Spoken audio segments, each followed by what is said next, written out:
Good afternoon. I want to thank my colleague Sarah for standing in on Friday. She did a great job. I missed you all tremendously. And with that, I'd like to take a few questions. Kristen.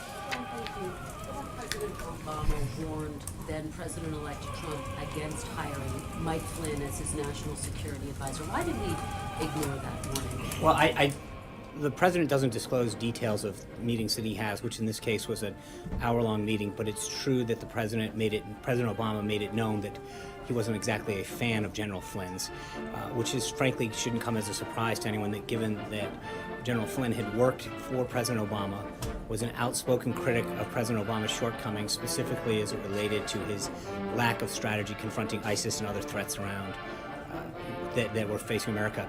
So the question that you have to ask yourself really is if President Obama was truly concerned about General Flynn, why didn't he suspend General Flynn's security clearance, which they had just reapproved months earlier? Additionally, why did the Obama administration let Flynn go to Russia for a paid speaking engagement and receive a fee?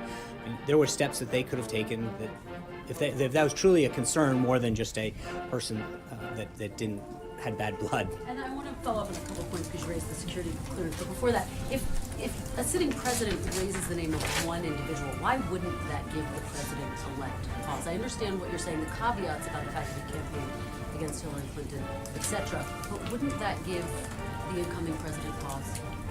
Well, I think I don't know that I agree with your characterization. He made it clear that he wasn't a fan of his, and I don't think that should have come as a surprise considering the role that General Flynn played in the campaign, criticizing his. Didn't give him any pause at all.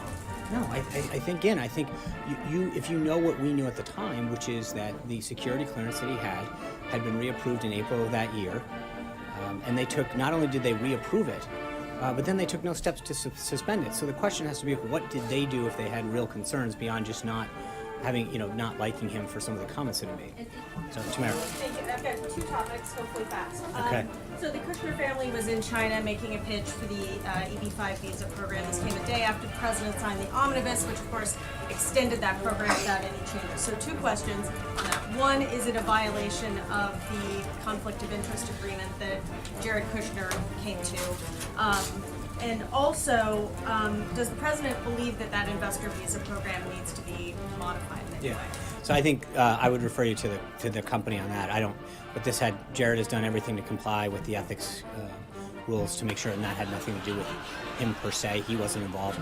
And secondly, I think we've talked about this before, that the president and Congress are looking at how to look over the entire visa program, all the various visa programs, and whether or not they are serving the purpose that they were intended to, whether or not we're making sure that we do what's in the best interest of the American worker.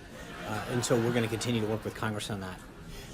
As I mentioned at the outset, the president or the vice president has an event. I want to make sure the pool has time to set for it. We're around all afternoon. I will take care. Good to see you. Thank you.